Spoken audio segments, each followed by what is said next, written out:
This year's sales of Japanese cars in China have fallen by a staggering amount.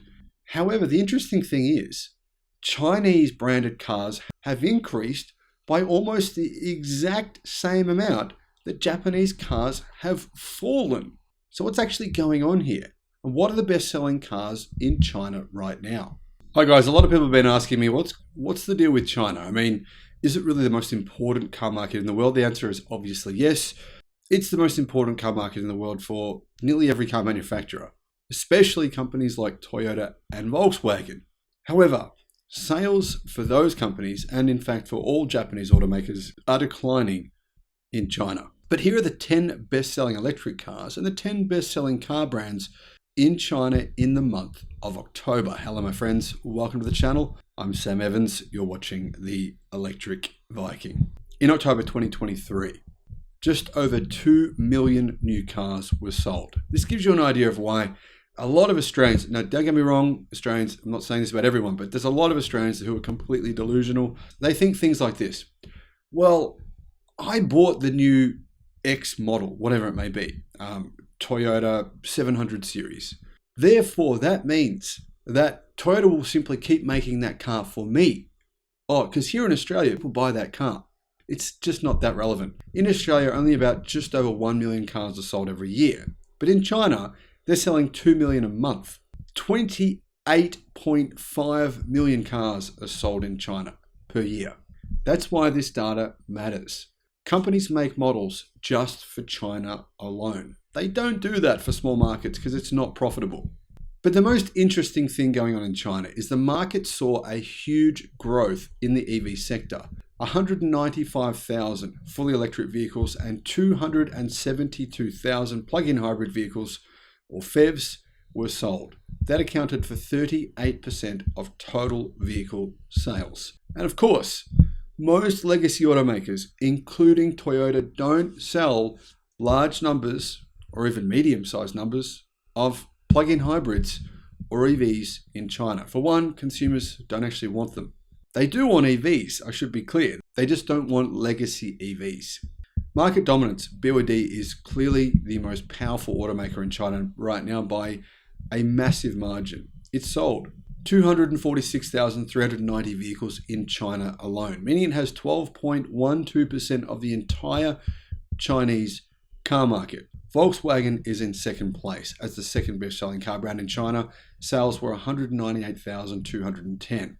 This gives the Volkswagen Group 9.75% market share. Toyota was in third with 151,000 deliveries, and Honda was in fourth.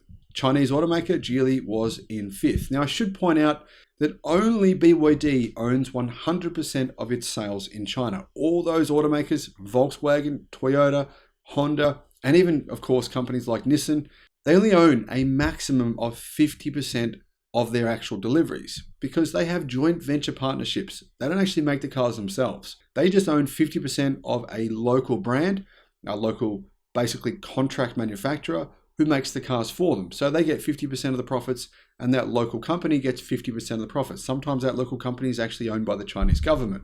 Tesla and BYD, plus many Chinese automakers, are the only companies that are actually owned by themselves, privately, essentially. So when you see these car sales, they can be a little bit deceptive because it makes it look like the numbers are bigger than what they really are. The 10 best-selling cars in September of 2023, I'm going to get to October in just a second, were the Tesla Model Y, the BYD Song Plus, the BYD Seagull, the BYD Dolphin, the BYD Yen Plus, which is the Atto 3, the BYD Qin Plus, that's a hybrid, and then you've got the Volkswagen Sagitar, Volkswagen Levita, Haval H6, and the GAC Aeon. So you can see there, only 2 cars from legacy automakers were in the top 10 best-selling models. And they were both Volkswagens. Model Y was in first place. Sales numbers for October were a little bit different. Tesla generally sends more cars in October outside of China, so its sales dropped. Number 1 was BYD Qin Plus with 38,000 deliveries. That is growth of 28%. There is a new model of the Qin Plus that has just been revealed. Number 2 was the Seagull, BYD Seagull, and it nearly took out first place it's a new car. Its sales have been insane, and it will likely be the best-selling car in China next month. Number 3 was the BYD Song Plus with 34,800 deliveries, followed by the Volkswagen Levita. The Nissan Sylphy was in 5th place. BYD's Yan Plus or the Atto was in 6th. Aeon Y, which is an EV, was in 7th place with 27,000 sales. That was followed by the Tesla Model Y in 8th with 26,000. Volkswagen Sagittar was in 9th, and the Haval H6 was in 10th. As you can see here, only 2 models from legacy automakers, the Volkswagen Levita and the Nissan Sylphy, were in the top 10 best-selling cars. Now, for 3 years in a row, the Nissan Sylphy was the best-selling car in China. Now it's not even in the top 4 for a single month of the entire year. What's the reason? It's internal combustion vehicle. As you can see, most of these cars here are EVs. Now, who are the best EV brands in China? Well, that changes month by month. Tesla had a good month of September. Their October wasn't so high because, well, for one, they haven't been making or delivering the new Tesla Model 3 Highland. Deliveries only just started of that new vehicle. So they only delivered the Model Y. In addition to that, Tesla export more cars, a lot more cars in October than they do in September. But anyhow, BYD, it sold 133,785 electric cars, purely electric cars, in the month of October. In second place was Wuling with 45,000. They mostly sell small EVs. Third was Aeon. They're owned by parent company GAC, who are, by the way, they have a joint venture partnership with Toyota, but no one buys the EVs that GAC make for Toyota. They only buy the EVs that GAC make for its own company called Aeon. So third was Aeon with 40,825 deliveries. Fourth was Tesla with 28,700. Volkswagen as a group was in 5th with 20,000. XPeng was in 6th with 20,000. Volkswagen, by the way, just bought a 5% stake in XPeng, and they are now using XPeng's old EV platform to build new EVs. 7th was Leap Motor with 18,200. 8th was NIO with 16,000. Chang'an was in 9th with 15,900. And Deepal had 15,000 deliveries. So only one legacy automaker has a top 10 position in the best-selling manufacturers of EVs in China. And that's the same for the entire year. There has not been a single other legacy automaker, not named Volkswagen or Tesla, of course, in the top 10 in EV sales this year. Marklines.com shows us the trends that are happening. Chinese brands are taking more market share.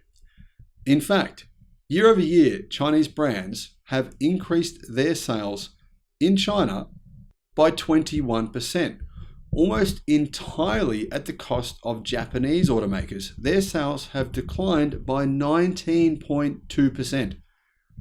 So that's a very interesting correlation there between those two. Japanese sales fall by 19.2%, and Chinese brand sales increased by nearly 21%. What about the other companies? German brands, their sales stayed flat, exactly the same. Americans, actually, America has grown its market share by 7%, but that's pretty much entirely just down to Tesla. General Motors and Ford sales in China have declined significantly this year. Korean brands, they are up by 3%, and French brands are down by 13.1%. So you can see here the story for Japan in China. It's being crushed. I mean, it wasn't that long ago before the Chinese, in general, idolized Japanese automotive industry, idolized the Japanese people, to be honest, but that's not the case anymore. They believe their own automotive industry now is possibly superior to Japan's, and I think they have a really good point. Let me know your thoughts in the comments. Thank you for watching.